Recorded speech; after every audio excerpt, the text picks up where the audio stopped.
Good evening. Welcome to the Fright Files on this most frightful evening.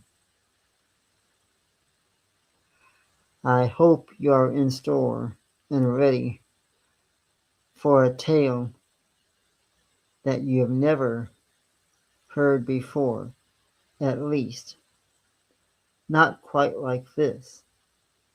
You see, tonight you will hear two stories, maybe even three. One from me and a couple from Madamina. Now, what I'm going to tell everybody here tonight is a tale involving a UFO that a whole bunch of children witnessed, and you're going to hear that story and see first-hand drawings that these children made. You see, this story is a first-hand UFO encounter by a dozen school kids. So if you're ready to be scared out of your wits, then welcome to the Fright Files. Now, before we begin tonight's tales of fright, you must ask yourself that one all-important question. Can you withstand till the end?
Brewer is a small agricultural center located at 22 kilometers southeast of the capital, Hare. Area School was an expensive private school. Most of the people were from wealthy white families in Harare. 2 days prior to the incident at Ariel, there had been a number of UFO sightings throughout southern Africa. There had been numerous reports of a bright fireball passing through the sky at night.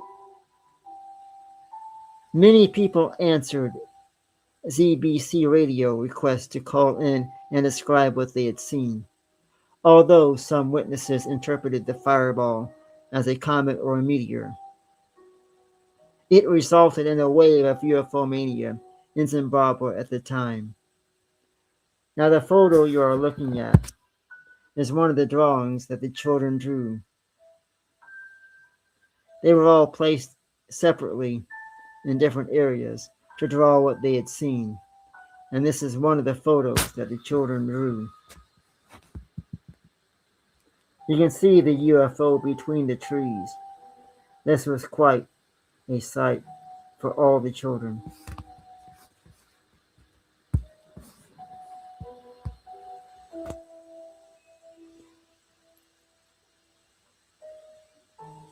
Now, according to the skeptics, the fireball had been the re-entry of Sentai 2 rocket from the Cosmos 2090 satellite launch.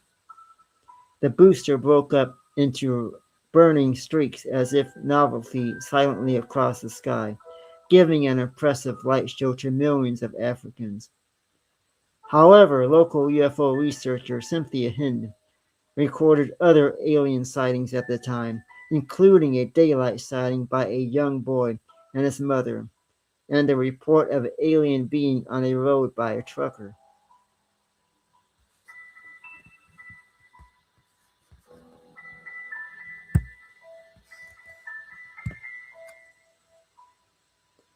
The sighting at Ariel occurred at 10 a.m. on September 16, 1994, when people were outside on mid-morning break. The adult faculty at the school were inside having a meeting at the time. The entire incident lasted about 15 minutes. When the children returned to class, they told the teachers what they had seen, but were dismissed. When they returned home, they told their parents. Many of these parents came to the school the next day to discuss what had happened.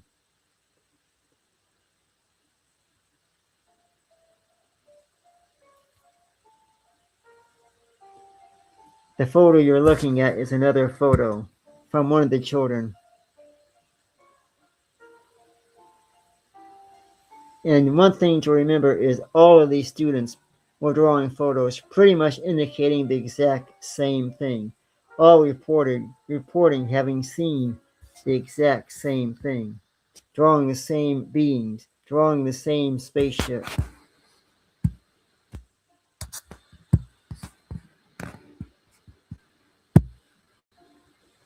This is such a freaky true story, and you're seeing drawings, first-hand drawings by the witnesses.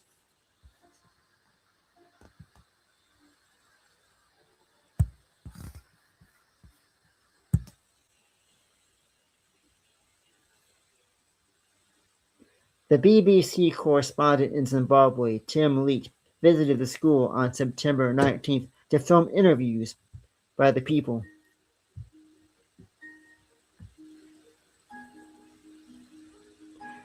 After investigating the incident, Leach stated, "I couldn't handle war zones. I could handle war zones, but I couldn't handle this." Hint visited the school September 20th, 1994. She interviewed some of the children and asked them to draw pictures of what they had seen. She reported that the children all told her the same story. The same story. That November, Harvard University professor of psychiatry, John Mack, visited the area school to interview witnesses. Throughout the 1990s, Mack had investigated UFO sightings and the alien abduction phenomenon. According to the interviews of Hind, Leach and Mack, 62 children between the ages of 6 and 12, said they had seen at least one UFO. One or more silver objects, usually described as discs, appeared in the sky. They then floated down to a field of brush and small trees just outside school property.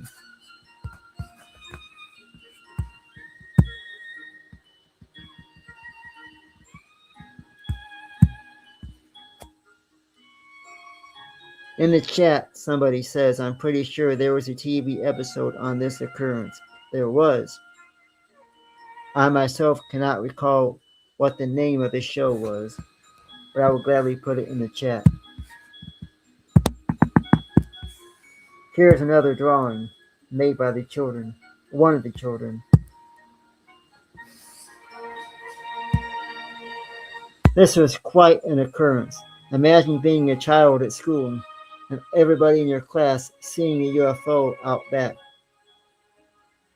Between 1 and 4 children with big eyes, between 1 and 4 creatures with big eyes dressed in all black exited a craft and approached the children.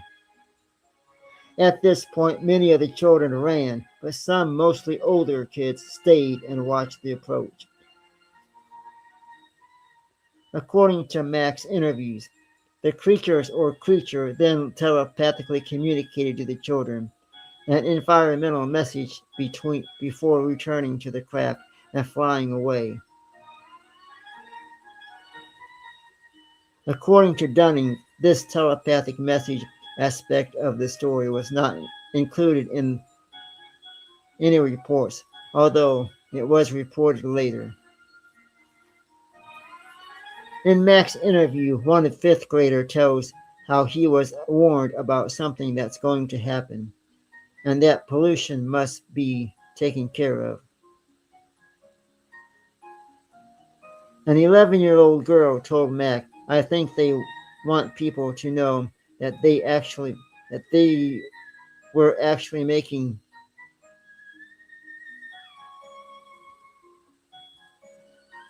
harm, that we are actually making harm on this world and we mustn't get too technological.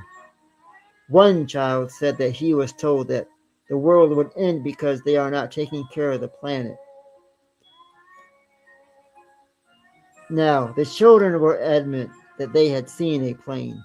They had not seen a plane.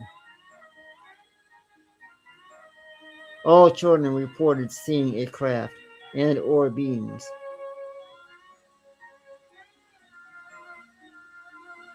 Some children thought short little beings were creatures of folklore.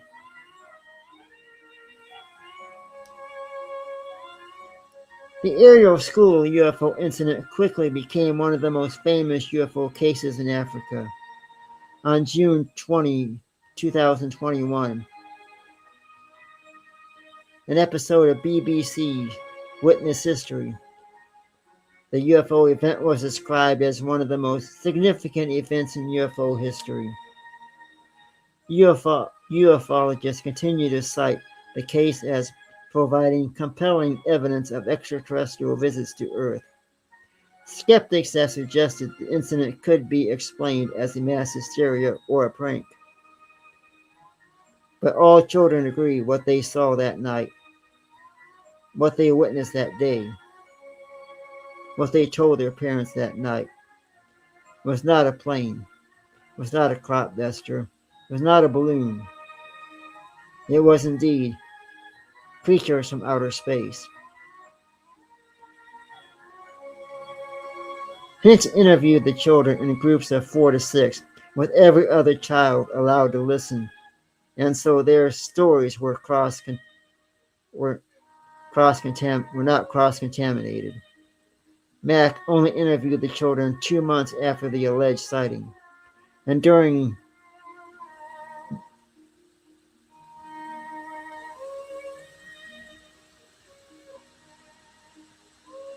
Mack only interviewed the children 2 months after the alleged sighting, and Dunning says that Mack, a known environmentalist, prompted and suggested the telepathic communication angle which was not present in his previous report. Several of the witnesses maintain that what was reported is true.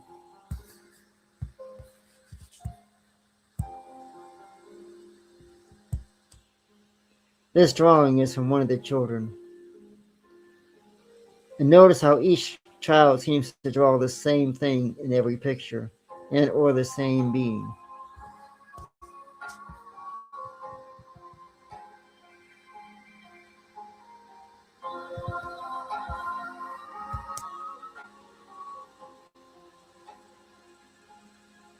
In 2016, witnesses Emily Tim exhibited paintings that she described as manifestations of the message she received from the beings that day. In June 2021, Barstool Sports writer Zach spoke in an interview about being one of the children in Ariel that day. He recounted that he saw a bright light come down from the sky and aliens exited. Other witnesses were interviewed for the 2020 documentary The Phenomenon and spoke about the experiences and how it affected them.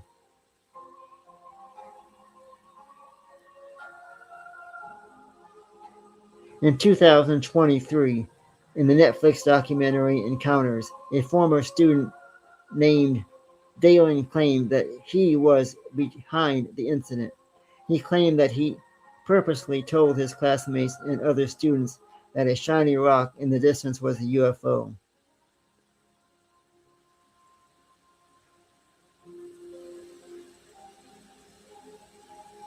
According to his own statement, he never thought this would work and was surprised about the mass hysteria. Daly's claims in the documentary directly contributed. Dalen's claims in the documentary directly contradicted classmates.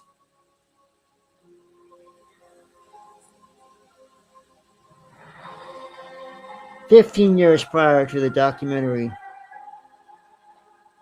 describing the UFO as having a light that would flash a different color in the sky. Students also claimed that they saw beings which gave them telepathic messages.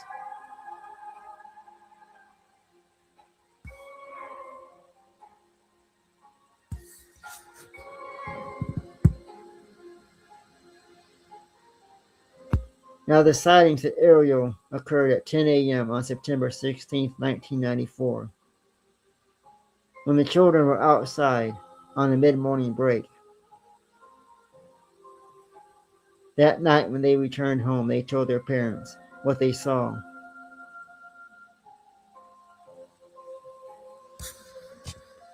They even told their teachers what they had seen. Some teachers dismissed it, but later agreed that each student had to be telling the truth, because these photos that you are seeing here are first-hand drawings by the students themselves.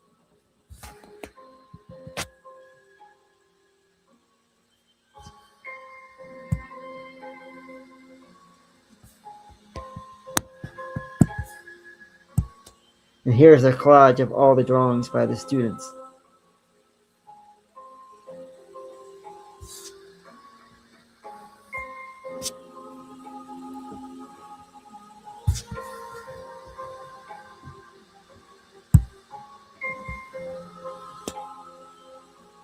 Thank you for watching our first story here tonight.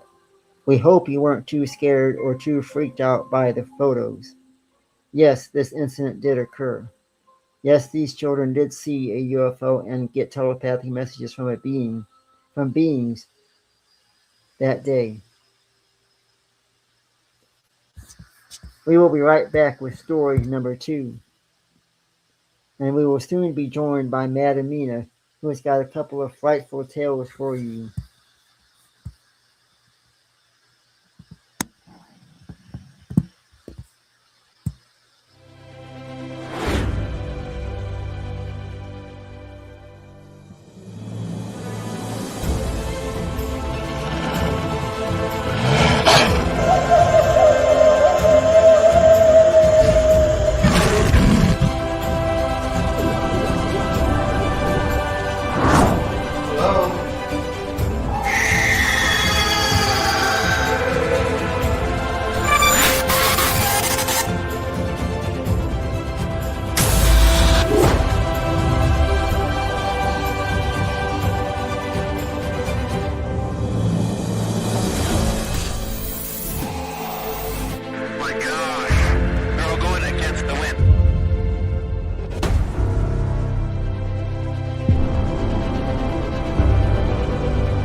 Welcome back to the Fright Files.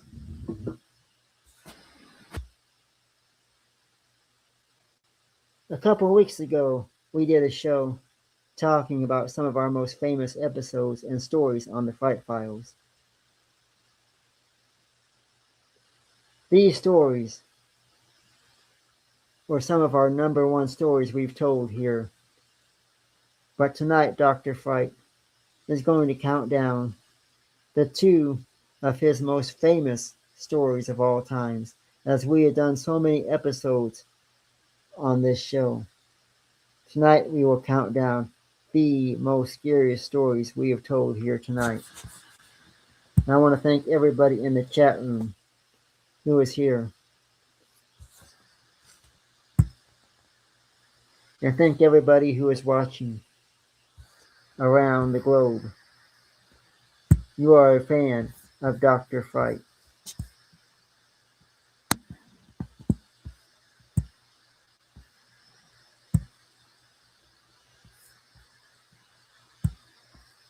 Our first story that you are about to hear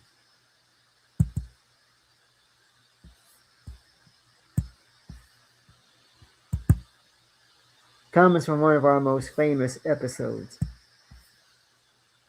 It's a story about St. Augustine Hospital.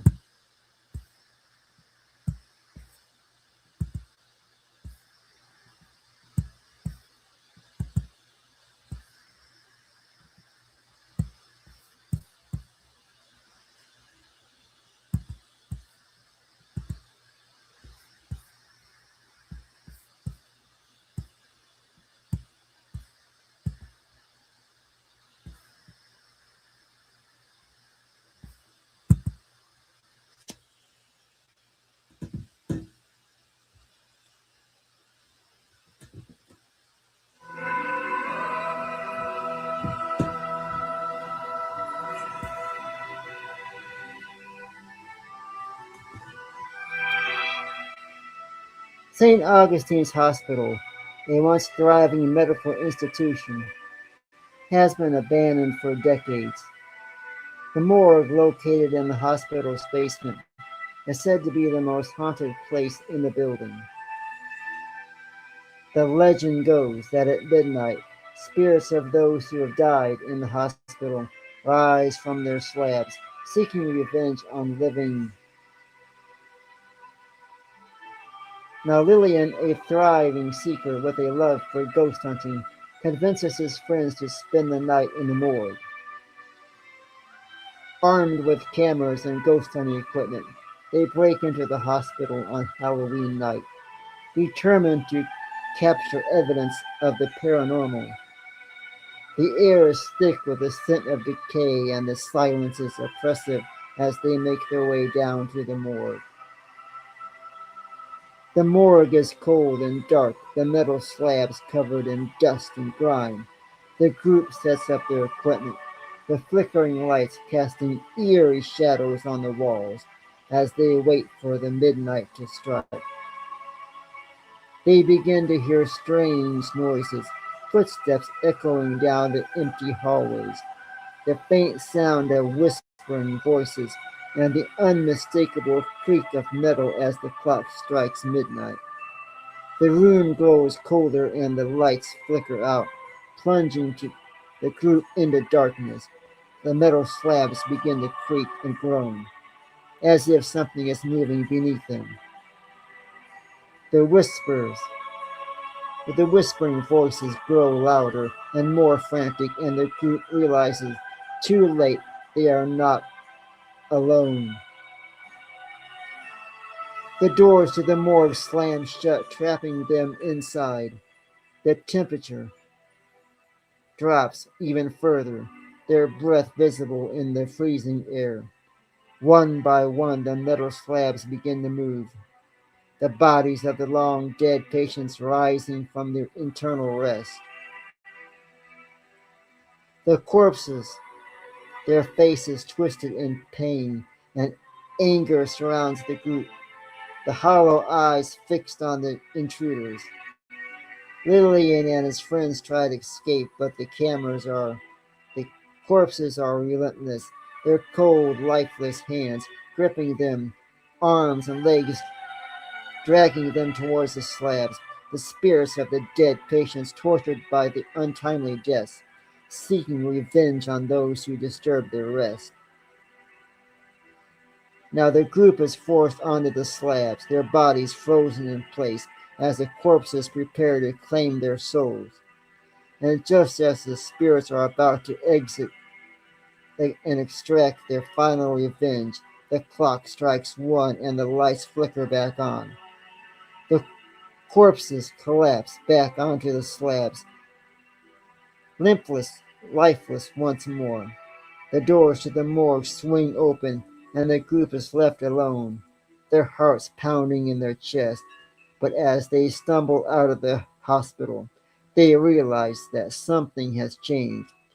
Their faces are pale, their eyes are hollow, their movements are stiff, unnatural.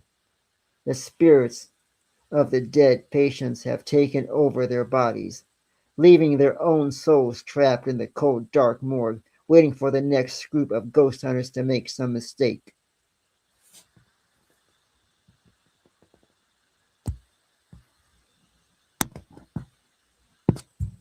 That was our second tale of the night from one of our famous episodes. We have one more tale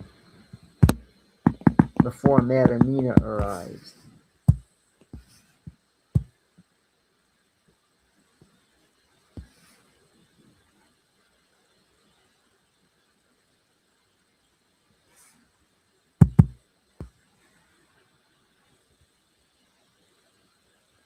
This next tale is called The Ritual Room. It was our second most famous tale that we told here on the Fright Files.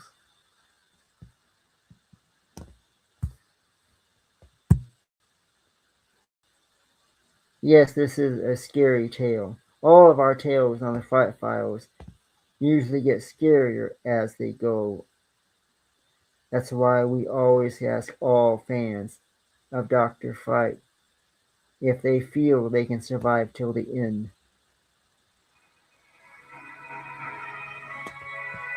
And now on to our next tale.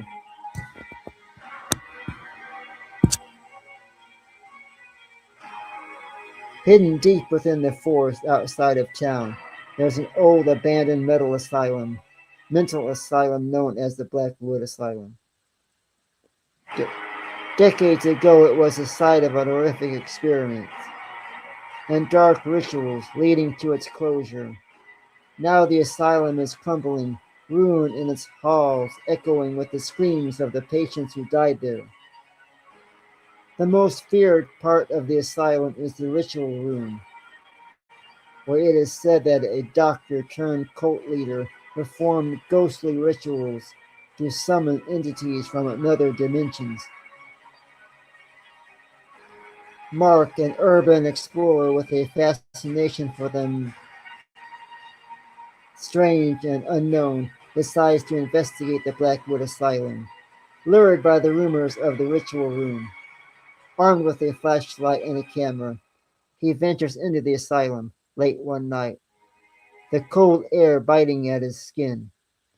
The building is in a state of decay, the walls covered in mold, and the floorboards creaked with every step. As he makes his way through the dark, winding corridors, Mark begins to feel a growing sense of unease. Strange symbols and scrawls on the walls as he finds himself and he finds remains of old medical equipment rust and broken. The deeper he goes, the more oppressive the atmosphere becomes, as if the very air is thick with the memories of the suffering that took place here. Mark finally finds the ritual room, hidden behind a heavy rusted door. The rusted door begins to creak slowly and make odd sounds. The room is dark and cold, the walls lined with strange symbols and old blood-stained. In the center of the room, a large circular table is surrounded by candles that have long since burned out. As Mark steps closer to the table, his flashlight flickers, and he feels a sudden chill run down his spine. The air in the room grows heavy, and Mark's heart begins to beat, beat, beat, beat. He hears a low, guttering chanting coming from the shadows. The symbols on the walls begin to glow with a slick green light, and the room seems to warp and shift around him. The table in the center of the room begins to move, rotating slowly as if powered by an unseen force. Mark's flashlight dies, plunging him into darkness.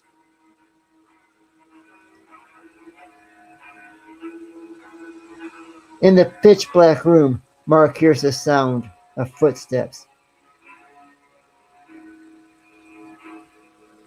The footsteps get closer and closer.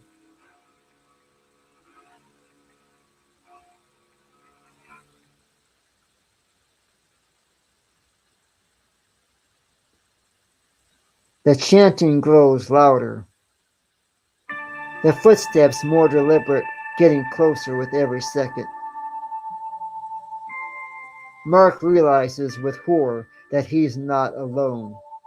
The entities that the cult once tried to summon have been waiting, trapped between the worlds, and now they have found a way through. The air is thick.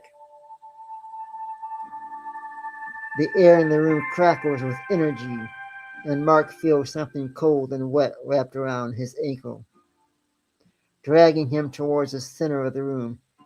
He struggles to break free, but the force is too strong. The last thing he sees before he is pulled into the void is the table splitting open, revealing a dark, swirling portal. Mark's camera falls to the ground, the lens cracks, and the room goes silent. The next day, the asylum is found abandoned, but the ritual room is gone, replaced by a solid wall with no trace of a door. Mark is never seen again, but his camera is discovered in the forest. The last photo showing the ritual room, with something dark and mysterious emerging from the portal.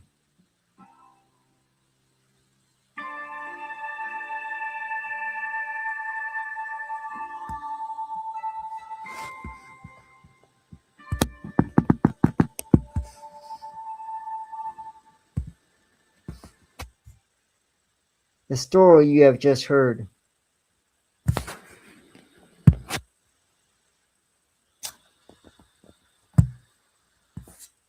was The Ritual Room.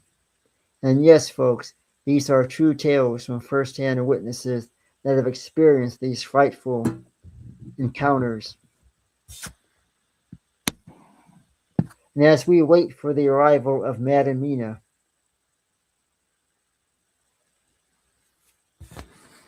we take our last break. Coming up, you will hear two tales from Madam Mina that will definitely give you a fright like you've never seen and heard before. Stay with us, folks. It only gets darker from here.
And now we will tell the most number one story that has ever been told here on the Fright Files. This story, as we wait for Madame Mina's arrival, is the number one story that we have told here on our show. This story is called The Shadow Surgeon. Yes, all of our number one stories seem to have been all about asylums. But that is because some of the most darkest encounters, some of the most darkest and most haunted places and frightful encounters come from asylums.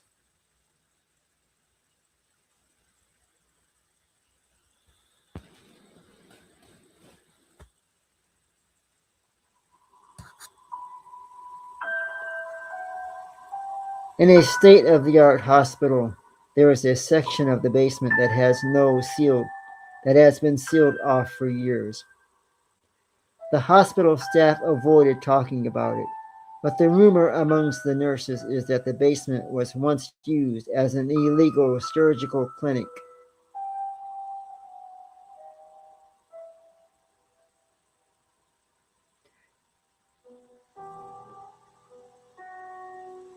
There is a doctor known as the shadow surgeon who performs experiments on patients in the dead of the night. Dr. Mia Price is a new surgeon at the hospital and is assigned to the night shift. She's heard the stories about the shadow surgeon, but she doesn't believe in ghosts. One night, after a particularly grueling surgery, Mia decides to explore the hospital's basement, curious about the old tales. As she descends into the basement, the lights flicker and the air grows cold. The corridors are lined with rusted medical equipment, and the small smell of antiseptic and old blood fills the air. Mia finds a set of old surgical tools, still stained with the dried blood, and a series of patent records that date back decades. The records detail horrifying experiments, procedures that no sane doctor would ever attempt.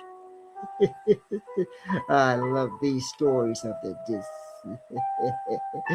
As Mia explores deeper into the basement, she begins to hear the faint sounds of surgical instruments clinking and clanking, and muffled screams echoing through the walls. Can you hear the screams as you listen to Dr. Fright? Can you hear the screams as you listen? Can you hear the screams? The shadows around her seem to move, twisting and contorting into grotesque shapes. She finds a door at the end of the hall marked with a red cross, and against her better judgment, she opens it. Inside, she finds a fully equipped operating room, eerie pristine despite the years of abandonment. The walls are lined with jars containing preserved organs, and the operating and containing previous preserved organs, and the operating table is set up as if ready for surgery. The air is thick with the scent of formaldehyde, and Mia hears a voice, a low, graveling whisper, telling her the shadow surgeon never left. The shadow surgeon never left. The lights in the room flicker and die, plunging Mia into the darkness. She feels cold hands on her shoulders, pushing her towards the operating table, and the voices grow louder, more intense, and the instruments on the table begin to move on their own. Oh, poor Mia, paralyzed with fear as the shadows of the surgeon looms over her, scalp in hand. You see, folks, Dr. Fright loves tales like this. It sends a beautiful feeling down his spine. Mia's paralyzed with fear as the shadows of the surgeon looms over her, scalpel in hand. The next morning, the hospital staff finds the basement sealed with, once again, the door locked from the inside. Dr. Mia Price is reported missing, but no trace of her is ever found. However, the night shift nurses start to hear whispers and see flickering, fleeting shadows in the operating room. The legend of the shadow surgeon grows, and the basement remains a place of terror, where the line between the living and the dead is blurred by the sharp edges of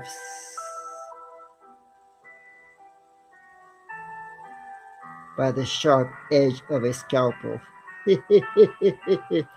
This is a tale that you may not want to tell alone.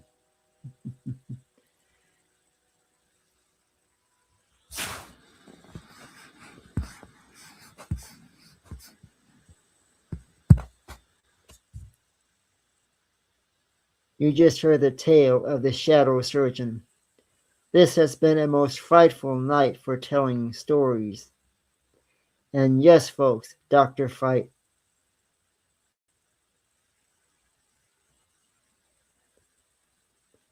is loving every second of everything he does here in the Fright Files. And one thing to remember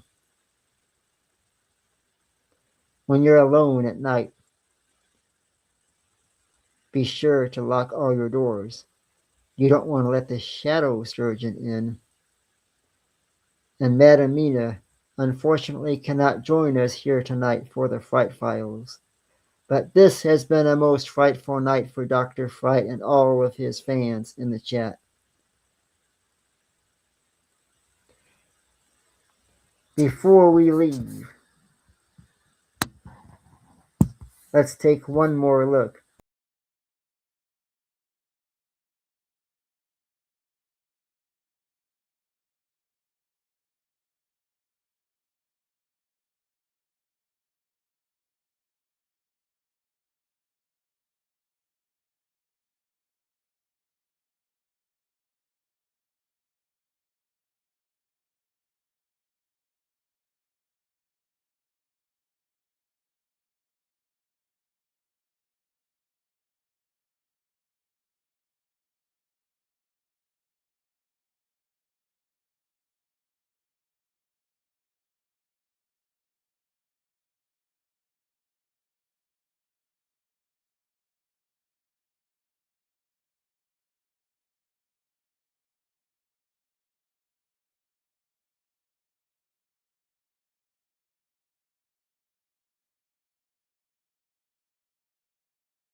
I want to thank everybody for coming to watch the Fright Files. And I send my best wishes to Madam Mina, who I'm sure will be looking forward to coming back here very soon on our next episode. We hope you have had the most frightful night, and we hope you have enjoyed all the stories you have heard tonight.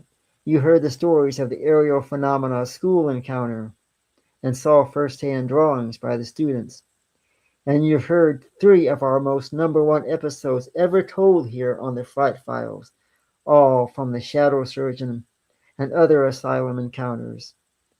Dr. Fright loves to tell frightful stories, and starting Monday we will have brand new episodes for you of the Fright Files, and we have another special guest coming to the Fright Files to talk about Bigfoot and show photos of footprints and hear echoes of screams from Bigfoot, or some call them alien beings as well. For Dr. Fright and everybody here, stay frightful, stay scared, and remember, don't let the shadow surgeon in.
See you next Monday for the Fright Files.